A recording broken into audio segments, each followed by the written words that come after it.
And there we go. Okay, so hi, my name is Michael John Weber. I was doing videos about how to avoid writer's block and get your friggin' novel finished.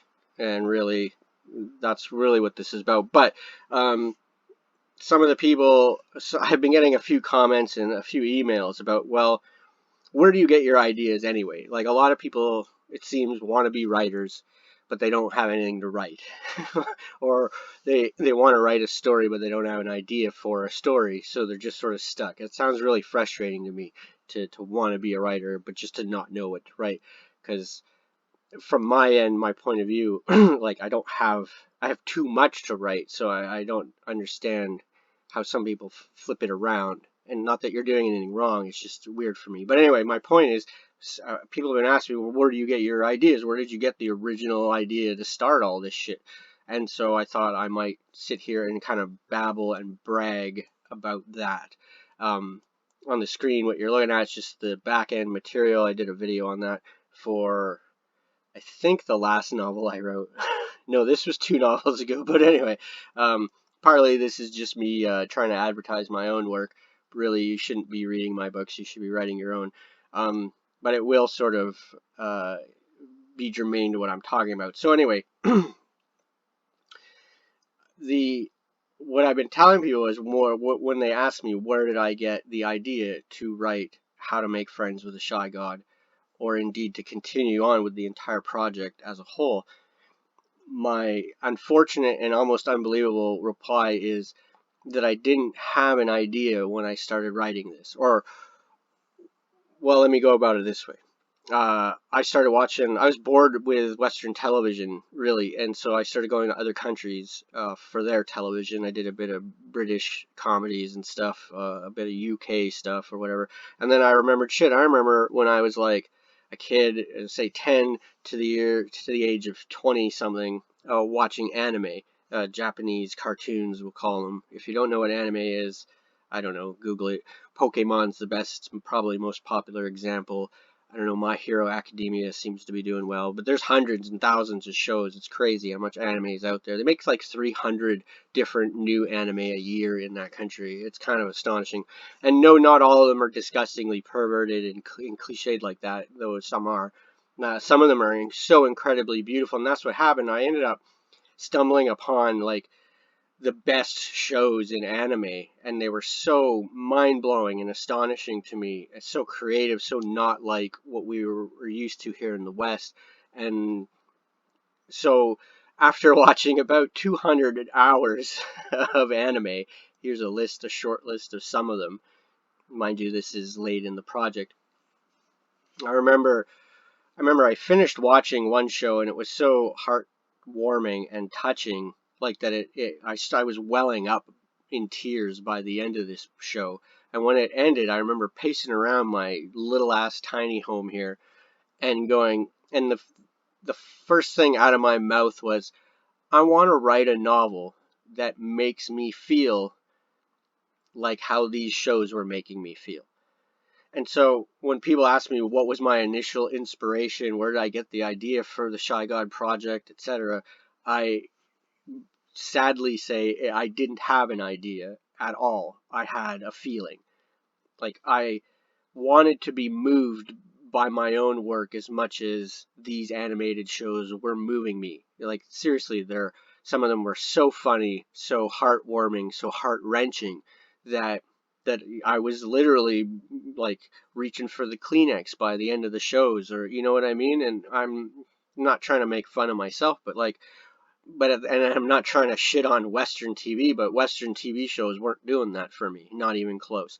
In fact, if you don't mind a little bit of a story, I remember when I was 10 years old, we're going back here, I watched the Japanese animated movie Nausicaa of the Valley of the Wind. It's the very first movie Studio Ghibli ever did in 1986. And as a kid, I'm like, hey, it's a cartoon and it's a movie, that's awesome, and I watched it. And by the end of that movie, when the credits are rolling, and I'm like trying to hold back tears because it was so good. And then I remember flipping the channel and watching like Scooby-Doo or G.I. Joe or whatever 80s cartoon it was, and being so disappointed in the difference between what I had just watched from Studio Ghibli to what I was getting on Western television. And that was when I was 10. And that's when I decided I wanted to be a writer. It's probably that movie that made me want to be a writer. So now we fast forward to my old age now. Like I said, 200 hours of anime, and I'm reaching for the tissue going, this is fucking awesome. And then I go and watch Western TV. I don't want to pick on shows, but I go watch Friends or Big Bang Theory or whatever. And yeah, they're decent shows. They have their own highs and lows, etc. But I wasn't moved to that same degree. So I remember, like I said, pacing around my tiny home here, and I said, I want to write a book that moves me the same way, that brings me to the edge of my seat in excitement, that makes me cry, that makes me laugh, that wrenches my heart for the characters suffering. That's what I wanted. And that's where it started. And then I went from that point on to say, okay, well, now what am I going to write? What's the idea? What's the story? What's the plot line? Who are the characters? And so to do that, I said, okay, what are my three favorite anime in all this 200 hours that I watched? What are the three that struck me the most, that stuck to the wall of my brain the most? And that was Angel Beats, Madoka Magica, and K-On! And a couple others too, Fairy Tail, for example. But those three shows were. So I said, okay, I like the fact that Angel Beats is a high school set in an afterlife that souls go to. So I'm going to take that idea. And then I really fell in love with the idea of magical girls from Madoka Magica. And that's a whole genre of anime called Magical Maho Jojo. It's magical girls. And I was like, that is fucking awesome. I think that's genius. And then from watching K-On!, I just loved the slice of life doing nothing. I mean, that show doesn't even really have a plot. It's just five friends hanging out and being silly and just being friends. And it was so heartwarming to watch. And I mean, maybe people will disagree that that's boring, but it was so moving to me that I was like, okay, so there's my three shows and three elements from those shows: high school and an afterlife, magical girls, and a lot of hanging out and talking and eating cheesecake and being friends. And then I blended those three ideas. Okay, so what does that mean for me in my story? So what if I make it a high school in an afterlife that's meant to train magical girls to be magical girls? But in amongst their training, what if I focus less on them battling monsters and leveling up and getting better magic powers? What if I have that in the background? Because we've seen that a million times, right? Every fantasy movie is about a low level guy that becomes a high level guy, and you watch his progress or hers. So what if I put that in the background and just watch these people, these magical girls in training at their afterlife school? What if I just show their social lives in amongst all that? And then from that, the questions come, and okay, who's the main character? Who's the main bad guy? What's the problem? Blah, blah, blah. And in answering those questions, the story gets built. And so, to continue bragging, I wrote maybe 5 pages of notes of what I thought this story was about, and then I just started writing. And to be honest, I only used maybe a page and a half of those notes, and the rest of it, in looking back now, is wrong or never got used. And all of a sudden, once I applied my patented 4-step process of how to avoid writer's block and finish your damn novel, once I had figured that out, I had finished How to Make Friends with a Shy God, and then it itself inspired its sequel, because it was like, wow, I love these characters, I love what these are doing. I actually succeeded in bringing myself to the edge of my seat and being excited for them, being sad for them, laughing along with their trials and tribulations, etc., or crying along. And so the first book in the series then became its own inspiration for the second book in the series, wherein we essentially just continued on with, okay, what do these characters do? I want to see more. I want to see what they do more, how they hang out, what other fun they get up to. And it just never stopped. Again, here you can see there's 7 books on this list, and I'm currently writing the 8th. And really, it's just each one now keeps inspiring the other.